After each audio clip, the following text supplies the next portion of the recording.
So, ladies and gentlemen, welcome to the show. Today, I've got Vincent over at Halo Belt, Bomber Barrel, and many other products here to talk about kind of product design, Kickstarter, and his latest campaign. So, Vincent, who are you and what do you do? My name is Vincent, and I am a product designer. So I basically bring ideas to the table and I turn them into tangible, solidified goods. Yeah, so one thing I found special about you is that you're not just a one-time pony. You've done probably, 15 products over the course of your career, and 3 of them are pretty big on Kickstarter that I found they've raised well over 10 times their goals. So how did you get started with everything in products, and what was your background getting into this? Well, originally I was actually a DJ and I biked a lot. So the first product that I brought to market was Halo Belt. Halo Belt is basically an LED belt for safety for cyclists. So what started off as a cycling product slowly kind of evolved into a very versatile safety product that we now distribute into construction and child safety and military and law enforcement fields. So with that as the first product bringing to market, I've used that experience to bring newer products to market. Within the past year, we've brought about 15 products to market via crowdfunding. And when you partner with these people that are doing crowdfunding, are you owning the whole process, or are you partnering with people that have an idea to bring this to market? Well, we do both. So with my firm, we basically help people try to, bring their product to market successfully. And a lot of people don't really realize that Kickstarter alone is an entire, marketing and beast by itself. So we bring a lot of the business strategy behind it. So not only do we handle a lot of the manufacturing and design aspects, we handle business A through Z, essentially. So we help them create the product, manufacture it, prototype it, and then market it in a manner where it does flood the market at entry. Gotcha. So say someone comes to you with an idea, like you said, you've launched 15 plus products. I'm sure you've had hundreds, if not maybe thousands of pitches. So what are you looking for when someone approaches you with something? Well, a lot of people come to us with, amazing ideas. Some of those people are very driven and they're very passionate about their brand. We're very selective with the people we work with. Obviously, number one, we would like to help everyone. However, we have to be selective, due to our time constraint as well as the ability to put a lot of effort and work into each person or project individually. So when they come to us with an idea, we have to make sure that obviously there has to be enough margins for everyone to be happy. We would love to help that person create a product depending on where they are in the business, if it's an established business or product, or if it's starting from ground up. We basically try our best to help them create the product and bring it to market.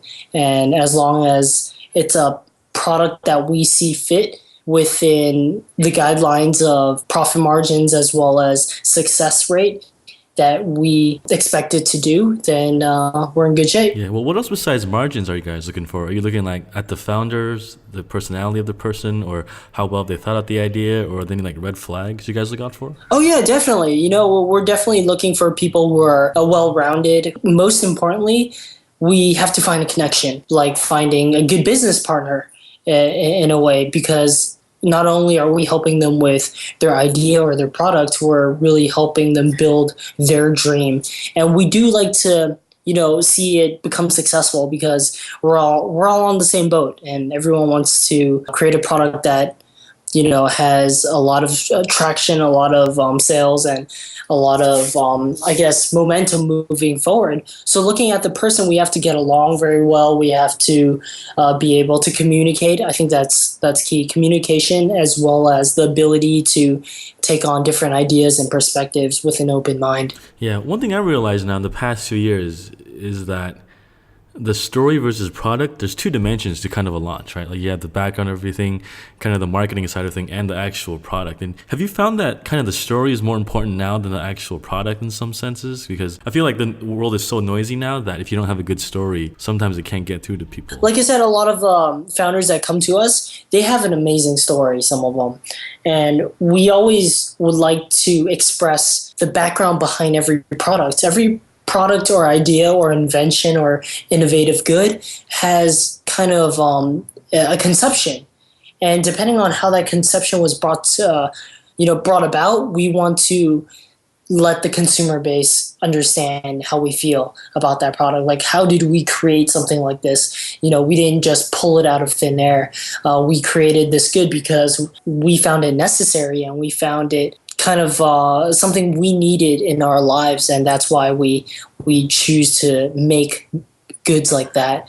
And we convey that with our consumer base, and most of the time they do understand how we feel. And I think that's part of the passion behind each project. Yeah, what do you think makes Kickstarter's backers different than your usual guy that shops at like Brookstone or? Well, I feel like the Kickstarter community is number one, an extremely supportive community. A lot of the backers within Kickstarter truly understand, the entire perspective of the underdog. There's no way we can compete Brookstone or Target or Walmart or North Face or Nike or Adidas, all the big, Fortune 500 companies when, most of us were just, a guy trying to figure out how to hack something together in a garage. The entire community understands that, most of us are just the average Joe, but it doesn't mean that we can't think on a creative level and bring something innovative to the table. Kickstarter allows us to be able to have a larger voice and an entire community that supports us and our ideas. Yeah. All right, cool. So let's move on into Bomber Barrel a little bit. So I guess my biggest question is that there are a ton of bags out there. So what made you believe that this was a good project to go for? All of the products, they're actually something that we seek to design and make for ourselves. So when it comes to the Bomber Barrel bag, the background was I traveled quite a bit throughout the year. So this year I've traveled all over the world, and I've always wanted to find something other than a suitcase to use. All the duffel bags that I've ever bought seem to have one major flaw, which is it's not really a flaw, but it was something that doesn't cater to my need, which is something that I can use as an everyday carry. So most of the duffel bags I had were actually too big, too big for the gym, too big for going out or a weekender. It seems like there was a lot of excess space that was never really being utilized or used. Basically, I wanted to design a smaller bag that was everything I wanted, a badass bag. Gotcha. So we're talking about like, you got your Nike duffel bags that could be too big for sports teams. You got your military kind, which kind of are too rugged to carry around. Yeah, too heavy, too rugged. And then you don't really have anything else. You have a tiny, like maybe a man purse, but that's not enough. Yeah, or like one of those canvas, tote bags. Right? One thing is that you're scratching your own itch. How do you realize this itch is big enough that other people would want it too? Did you kind of sample it with some friends or any like validation things you tested? Pre-Kickstarter, to be honest, we never really know for sure. So that's what makes Kickstarter such a great platform to work with, is we do have an idea and we make certain prototypes, and we're able to kind of test the market to see if there's any type of interest. Because whenever we do make something, we make something that we are passionate about designing. So I'm always passionate about designing minimalist goods. When we designed Bomber Barrel with my team, Ed Gerserone as well as Andrew Nguyen, who are the founding partners in this project, we really wanted to create something that we needed. So we created a duffel bag that had like strong military grade clips and ripstop nylon and really cool paracord zipper pulls and things like that. We wanted to create something that was super minimal, simple, but at the end of the day, just minimal and like functional. We really need a functional bag. And we bring that to the Kickstarter platform to see if there's any interest. And we really didn't expect it to do so well. I think as of right now, we're over 260,000 in funding, and we still have 30 days to go. Yeah. So what does the development cycle look like? Because I noticed, I was reading about Halo Belt. I understand that took like a year, if not 2 years, to kind of nail down all the LED, the batteries, things like that. So when you look at like a new product, like say Bomber Barrel, like are you spending like 6 months in advance prototyping this before you go to Kickstarter? Or was it like a 3-month thing, or just to get an idea of how much? Because at some point you got to decide, all right, let's do this to Kickstarter, but how much do you develop before that? So we actually started designing the bag about 6-7 months ago. With the past year of traveling, we really wrote down what we wanted in a duffel bag and started writing down ideas for the design, and Edgar as well as Andrew brought on some incredible type of, I guess, ideas and just things that they wanted to the table, just the features that they wanted in a bag to the table. And we basically tried to make a, super cool, badass bag. From the friends I've talked to, there's a lot of goal psychology involved in Kickstarter in terms of like setting the goal, pricing, tiers like that. Did you guys purposely set it a little lower? Because I noticed the goals were like 10K, 15K. Was that kind of on purpose, or is there some psychology behind that? For the most part, the way we see it is we price our goal at the minimum amount of money we need, obviously within reason, the minimal amount of money we need to make a small production run. So at 10 to 15,000, let's say we need that amount of money to make a minimum order requirement with the factory that we're contracting with. And we wanted the goal to be somewhat low and not too high, because we feel that, through our experience with Kickstarter and the projects that we've launched, if we put a goal that's extremely high, it kind of deters people away. They think, a lot of people who go on Kickstarter, I think most of them, not only do they want to support a small company, at the end of the day, they really just want the product. They believe in your vision, that you create a great product, and they want it in their own hands. But if the goal is $250,000 and you're just starting out and it's the first week and it's only at $5,000, they might not believe in it as much because the goal is so far off. Yeah, and there's a thing on the thumbnail on the Kickstarter page where if you're raising 200,000, you hit 5,000, you're only not even 10%. But when you're raising 10K, you're like halfway there, and it looks so much better. Yeah. I think, and now that you're at 260K, probably 300 by the time this publishes, you'll have like over 300,000%. I don't even know the math. But yeah. It just looks so much better. It lets people believe that, that they're going to get the product because it has been funded. Yeah, and there's also people that are like, hey, it's funded, so I might as well support it because I'm going to get the product. It's not something up in the air, right? Correct. There's less risk in the perception of the consumer. Gotcha. So since, we're talking about successes here, if we go on the other side, are there any things you've worked on that didn't work out and maybe some lessons you learned from there? We've actually never had a product that failed. But from my understanding, I think a large number of Kickstarter projects do fail, and a large number of projects that are successful fail to deliver on time or even deliver the product at all, because you have to understand that most of these project campaign managers, they're going on to Kickstarter with, because they're passionate about an idea, but they might not be business minded or a business oriented individual. So they might not spend their funds the correct way. I've been very fortunate with all of our products to be able to fund way over our goal. But not only that, we've always delivered on time and sometimes early to all of our backers. So we have a very strong following.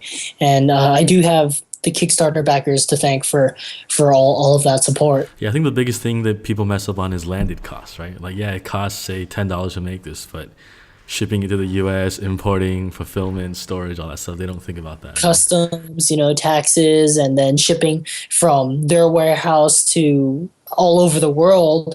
Warehouse costs, things like that. So it's always like 3 times what they calculate. One rule of thumb that I always go by is like there's always going to be 3 times the amount of problems, 3 times the amount of and cost and headache. Like when I look at some of the projects on Kickstarter, like if you just look at their pricing, you can kind of tell they didn't think about this. You could just be like, oh yeah, he'll get the goal, but if he has any snags in the way, he'll be screwed and he'll have to use money out of his own pocket or something like that. And not that like I'm making fun of them, it's just that like once you've seen this in a while, you're like, oh, this guy's not thinking. Yeah. All right, cool. So let's go back to Bomber a little bit. So we were talking about this is a bag you wanted to make. One thing I found really cool was that flint thing. So what was this thing? It's like you can start a fire with this bag, or? Yeah. It's basically the entire bag has a bunch of paracords for emergencies. So we always find ourselves, having to tie stuff down if our shoelace breaks or this and that. So there's a bunch of rope that comes essentially with a bomber barrel, and within the paracords you can actually break it down and use the threads as like anything from fishing wire or like sewing thread.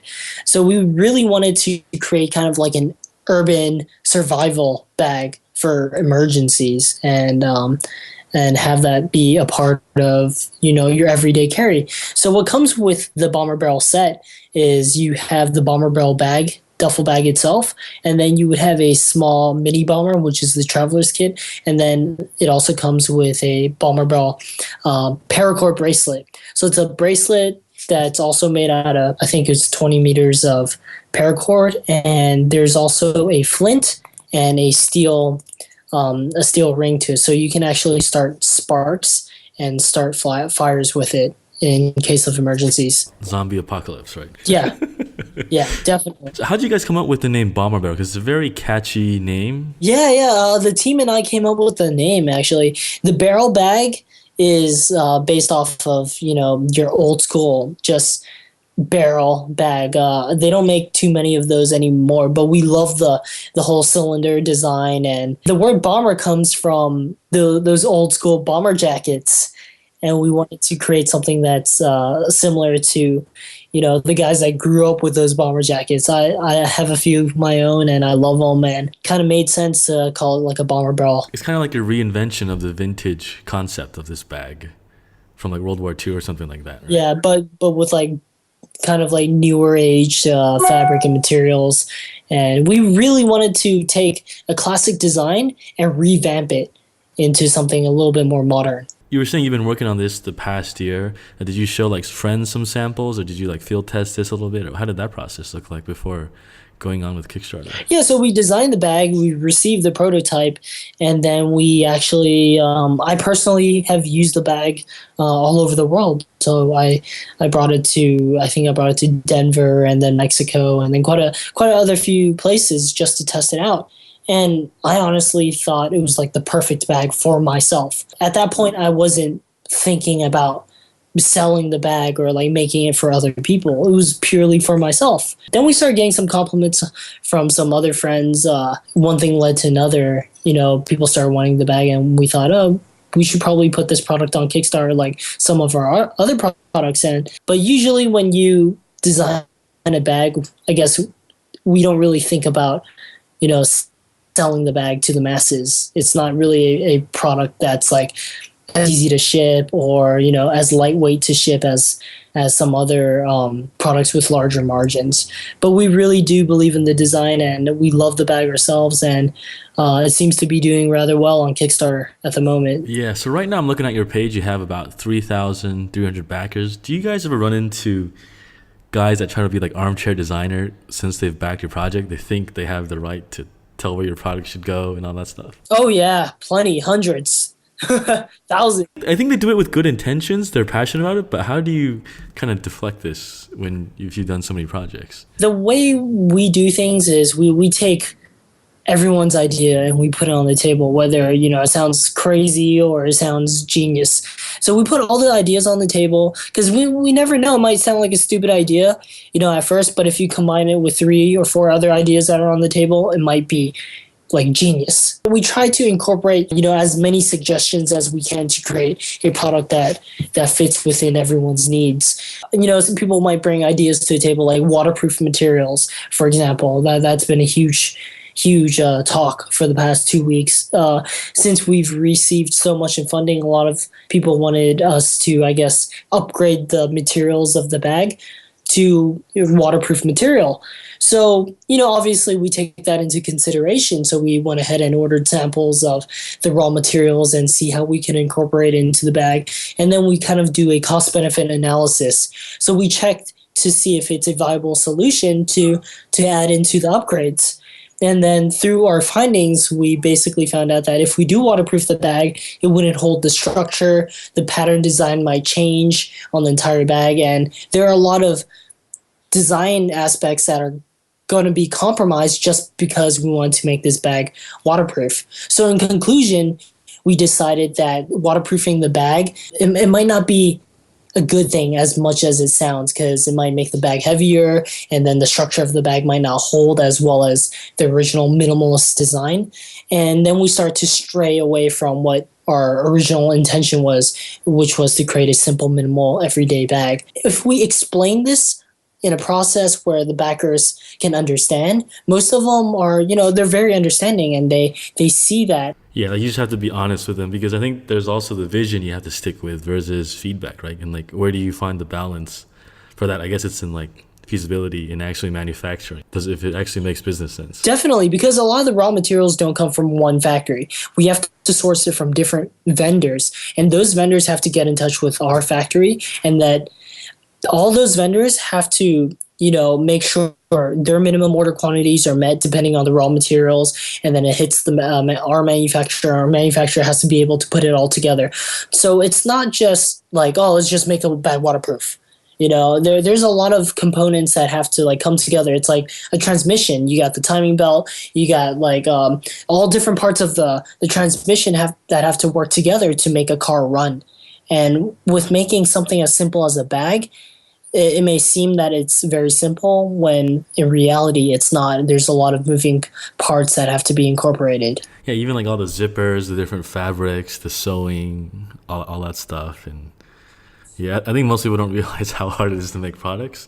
And you think about something like a car or like the iPhone, how there's like thousands of parts, and like how do they even like get all the screws to be in the one place in the same city, and like the glass and the cases. It's just like it's mind boggles how they do it. And you got to make sure the screws are made out of zinc and not alloy, and all different factors that come into it. And yeah, I think there's no secret. We're completely transparent with all of our backers, and I think that's what sustains a long-term type of business, is that transparency. All right, so let's go into the Kickstarter launches a little bit for these 3 different projects. So one thing I noticed is that you guys have knocked it out of the park, like over 10, 15 times of the funding goal. So when you guys launch on Kickstarter, are you guys doing like the press release at the same time? Or are you reaching out to press after? Or what does like the whole launch sequence look like when you guys are opening on that day? It depends on the product. With Bomber Barrel, we have put zero money into marketing. So all of this has been completely organic. We do have a bunch of design blogs that we reach out to. And because at the core, it is about, the underdog. So we make sure when we design a product like this, the Bomber Barrel, we make sure the small guys know about it first. Because if it wasn't for them, we wouldn't be here right now. So we let all the blogs know, all the design websites, and I think we do receive quite a bit of support, not only from the Kickstarter community, but from the average Joe writing about it, because he is passionate about design. So he owns like a Tumblr or blogs or a blog spot, and he does write about it. And those guys really help to get us off the ground. Yeah. So I've heard that you basically need to hit your goal in the first week, otherwise it kind of peters out from there. Has that been your experience too? Well, I guess you never had a goal that you never had a Kickstarter that didn't reach the goal. So I guess that's a bad question to ask you. We have to be realistic.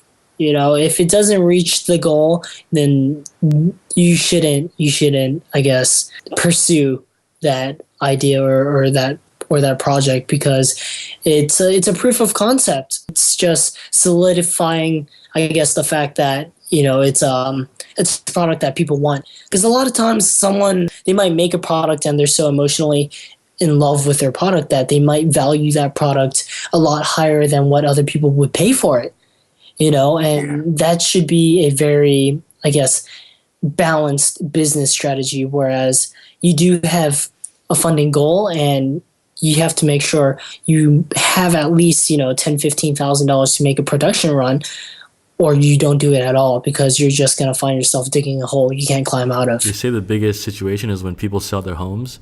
Like, say you sell the house you grew up in, you always tack on like an extra 10-15% just because you have that emotional connection to your house. And definitely. Yeah, all right. So say Bomber Barrel, you guys hit your goal in the first 5 hours. Like, what goes on in your mind after that? Because you've hit the 15,000 goal, and now you're like at 260,000 plus. Like, what goes on in your head as you kind of finish this project? Are you worried about like production because you have so many people to finish, like to send the product to now, or what's going on? Throughout the entire campaign, we're always trying to push it forward, and obviously the more successful, the better. But throughout the campaign, I think the most important part is communication with the backers, because without them, we wouldn't be where we are today if it wasn't for the community support. So throughout the entire campaign, we got to make sure there is complete transparency within the process of production, within the process of designing the product and adding upgrades. We firmly believe that every one of our backers is kind of the backbone to not only our company, our product, but the whole ideology of Kickstarter and the Kickstarter platform itself. So we want to make sure that we deliver a high quality product that we stand by and we are proud of. Have you found that there's been a lot of overlaps between like Halo Belt or Quarter Century Belt with Bomber Barrel this time? Overlap in consumers. Yeah, like there's the same backers backing you on every project that you do, or is it kind of a new audience with each project that you do? With each project, it is a new audience. I think on the first day we do launch kind of an update with our previous projects, telling them, hey, we're working on a new product. And what I found is that if you do have a strong following or backer base, it really helps carry momentum the first week, because these people are people who have bought your product before. They are people who believed in your vision and they've trusted you with their money to make a product that has never been on market. There's no track record, there's no sales record, there's no traction. It's a completely brand new concept and an idea, and I think it takes a lot for someone to trust you, even if it's for $30 or $100. But they're placing their trust into you to create something out of thin air. For them to like give you that type of how do you say it? Like give you that type of trust, I think you owe it to them to deliver a quality product within a timely manner. And throughout all of our campaigns, throughout the first week, we do carry the most momentum through our previous backers. And then later on, once we hit our goal, other backers would, throughout the Kickstarter platform or throughout, the community of bloggers or design websites, that they follow, they'll come across our product and see our vision and what we're trying to do, and they would hop on to the community of support. Yeah, there's one thing about early adopters is that giving $100 to you versus to Nike, there's a different meaning, right? And then when you get the product, you can tell your friends, hey, I have this thing that nobody else has because I saw it on Kickstarter and that makes me feel cool. Not only are you helping the little guy, but you can see how this product that you're holding is made. There's a story behind it, and you were a part of it. You contributed to making this bag. Without that person, without the backer, that bag wouldn't exist. Not only does that create brand loyalty, but it creates a sense of ownership within the bag. And I think it's pretty cool when I back a project. I've supported hundreds of projects on Kickstarter.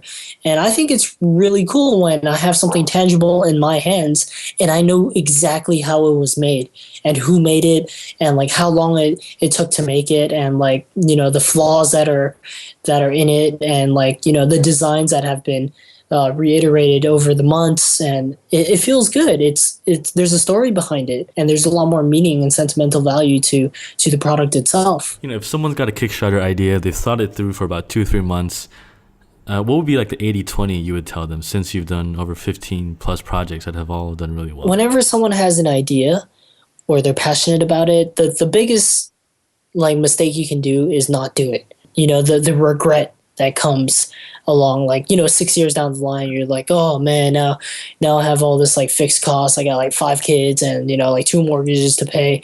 Like I can't really risk my money into investing into this idea that I had 6 years ago.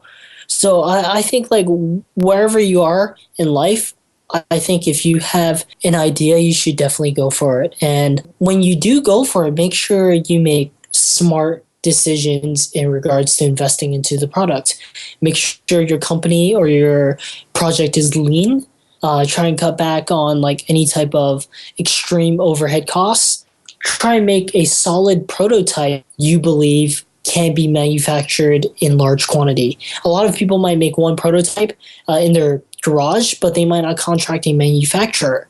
So they can make 1 or 10 or 20 for their friends, but if 5,000 people want it, how are you going to deliver 5,000 products? So all of that has to come into play, and that's something to think about.